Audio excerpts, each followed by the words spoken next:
Significance of Surah Al-Mulk.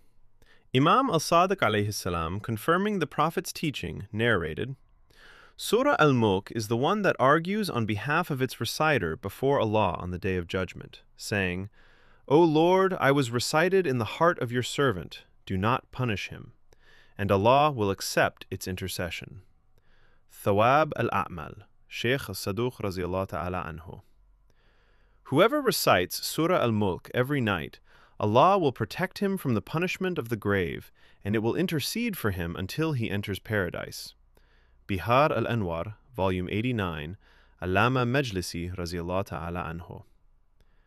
Imam al-Sadiq alayhi salam said, whoever recites Surah Al-Mulk over the grave of a deceased person, Allah will lift the punishment from that person, and the recitation will be a means of intercession for them.